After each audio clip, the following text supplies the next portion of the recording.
జై బీసీ జై భీమ్. నా పేరు వెంకట్ యాదవ్. నేను అధ్యక్షులు చిత్తూరు జిల్లా ఓబీసీ విద్యార్థి సంక్షేమ సంఘం. ఓబీసీ విద్యార్థి సంక్షేమ సంఘం ఆధ్వర్యంలో ఈ నెల 9వ తేదీ సోమవారం విజయవాడ కేంద్రంగా ధర్నా చౌక్లో హలో బీసీ చెలో విజయవాడ అని చెప్పి ఒక కార్యక్రమాన్ని ఓబీసీ విద్యార్థి సంక్షేమ సంఘం జాతీయ అధ్యక్షులు డాక్టర్ యుఎన్ఆర్ గారి అధ్యక్షతన ఒకరోజు నిరాహార దీక్ష చేపడుతూ ఉన్నాం. ఈ రాష్ట్రంలో బీసీ హాస్టల్ విద్యార్థులకి నాణ్యమైన ఆహారం అందించాలని, వాళ్ళు ఉండడానికి అన్ని వసతులు సౌకర్యంగా కల్పించాలని చెప్పి ఒకరోజు నిరాహార దీక్ష చేపడుతూ ఉన్నాం. ఈ నిరాహార దీక్ష కార్యక్రమానికి రాష్ట్రంలో ఉన్నటువంటి బీసీ విద్యార్థులు, బీసీ యువత, బీసీ నాయకులు అందరూ పాల్గొని మనం సాధించుకోవాలని చెప్పి ఈ సందర్భంగా పిలుపునిస్తూ దాదాపు ఓబీసీ విద్యార్థి సంక్షేమ సంఘం నిరంతరాయంగా పోరాటాలు చేస్తూనే గతంలో మనం చూసినట్లయితే 1 సంవత్సర కాలం నుండి ఈ రాష్ట్రంలో అధికారంలో ఉన్నటువంటి ప్రభుత్వంలో ఉన్నటువంటి ముఖ్యమంత్రి గారిని కూడా కలవడం జరిగింది. ఈ బీసీ సంక్షేమ శాఖ మంత్రి సవితమ్మ గారిని కూడా కలవడం జరిగింది. ఈ రాష్ట్రంలో ఎంతోమంది అధికారుల్ని, కలెక్టర్లని, బీసీ వెల్ఫేర్ డైరెక్టర్ గారిని అందరినీ కూడా కలిసి మా బీసీ విద్యార్థులకి నాణ్యమైన ఆహారం అందించడానికి మెస్ ఛార్జీలు పెంచాలని చెప్పి పలుమార్లు ఎన్నో వినతి పత్రాల ద్వారా మేము తెలియజేయడం జరిగింది. కానీ ఈ ప్రభుత్వం ఏమాత్రం కూడా బీసీ విద్యార్థులపైన దృష్టి పెట్టకుండా మొండి వైఖరిగా నిద్రావస్థగా ఎటువంటి మెస్ ఛార్జీలు పెంచుతామని చెప్పి కానీ విద్యార్థులు ఉండడానికి స్థానిక భవనాలు కేటాయిస్తామని, సొంత భవనాలు నిర్మిస్తామని చెప్పి దాదాపు కూటమి ప్రభుత్వం అధికారంలోకి వచ్చి 2 సంవత్సరాలు గడుస్తున్నా కూడా ఏమాత్రం కూడా బీసీ విద్యార్థులపైన దృష్టి పెట్టడం లేదని చెప్పి ఈరోజు ఓబీసీ విద్యార్థి సంక్షేమ సంఘం ఒకరోజు నిరాహార దీక్ష చేపడుతూ ఉంది విజయవాడ కేంద్రంగా. ఈరోజు మనం చూసినట్లయితే ఈ రాష్ట్రంలో ఉన్నటువంటి ప్రజలందరూ కూడా తెలుసుకోవాలి.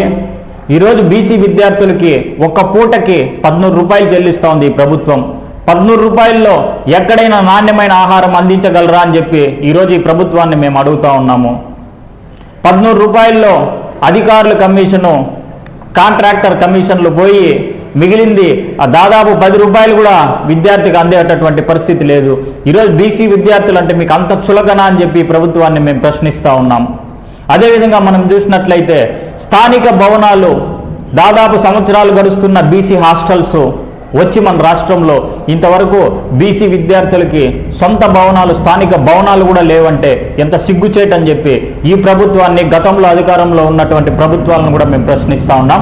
మనం చూసినట్లయితే ఈ మధ్యలో ఒక వీడియో చూడడం జరిగింది సోషల్ మీడియా వేదికగా. మంత్రి నారా లోకేష్ గారు ఈ రాజధాని ప్రాంతంలో కావచ్చు, ఈ రాష్ట్రంలో కావచ్చు, వాళ్ళకి సంబంధించిన అనుచరులకు కావచ్చు, వాళ్ళ బినామీ కాంట్రాక్టర్లకు కావచ్చు 99 పైసలకి ఎకరం కేటాయిస్తాను, వీలైతే నేను ఉచితంగానే భూమి ఇస్తానని చెప్పి ఆయన మాట్లాడడం జరిగింది. అయ్యా విద్యాశాఖ మంత్రి గారు, మేము మమ్మల్ని ఈరోజు ఒక్కటే అడుగుతున్నాం. ఇన్ని సంవత్సరాలుగా ఉన్నటువంటి బీసీ విద్యార్థులకు సొంత భవనాలకి మీకు 1 ఎకరం కేటాయించడానికి మీకు ఇన్ని రోజులు లేదా భూమి? అదే ఇప్పుడు మీ కాంట్రాక్టర్లకి నేను ఫ్రీగానే ఇస్తా లేదా 99 పైసలకి ఎకరా ఇస్తానని చెప్పి మీరు మాట్లాడడం చూస్తూ ఉంటే మాకు హాస్యాస్పదంగా ఉంది. అదే ఫ్రీగా మా బీసీ విద్యార్థులకు మీరు ఎందుకు ఇవ్వలేదు అంటే బీసీ విద్యార్థులు అంటే మీకు అంత చులకనా అని చెప్పి నేను ఈరోజు ప్రశ్నిస్తూ ఉన్నాను. మనం ఇంకో విషయాన్ని ముఖ్యంగా మనం చూసినట్లయితే ఈరోజు అందరూ బడుగు బలహీన వర్గాలందరూ కూడా చదువుకుంటున్నారంటే ఆ మహనీయుడు మహాత్మా జ్యోతిరావు పూలే గారి పోరాట ఫలితంగా మనందరికీ కూడా విద్య రావడం జరిగింది. ఆయన పేరు మీద 2011లో ఈ ఆంధ్రప్రదేశ్ రాష్ట్రంలో మొట్టమొదటిగా మహాత్మా జ్యోతిరావు పూలే స్కూల్స్ అని చెప్పి ఇక్కడ నిర్మించడం జరిగింది. 2011లో అప్పటి కాంగ్రెస్ ప్రభుత్వము మహాత్మా జ్యోతిరావు పూలే స్కూల్స్ తీసుకొస్తే తరువాత 2014లో ఇప్పుడు అధికారంలో ఉన్నటువంటి తెలుగుదేశం పార్టీ అధికారంలోకి వచ్చింది. తరువాత 2019లో వైసీపీ గవర్నమెంట్ అధికారంలోకి వచ్చింది. అయినా కూడా ఇంతవరకు మహాత్మా జ్యోతిరావు పూలే స్కూల్స్కి సొంత భవనాలు లేవంటే ఇది మీకు చిత్తశుద్ధి ఉందే ఈ ప్రభుత్వానికి? కానీ గతంలో పనిచేసినటువంటి ప్రభుత్వాలను కూడా మేము అడుగుతున్నాము. మీరు ఎకరాలు మేము ఫ్రీగా ఇస్తాము అని పలికే ప్రగల్భాలు మా మహాత్మా జ్యోతిరావు పూలే స్కూల్స్కి కావచ్చు, మా బీసీ విద్యార్థులకు కావచ్చు ఎందుకు మీరు కేటాయించలేదని చెప్పి ఈరోజు ప్రజలందరూ కూడా గమనించాలి.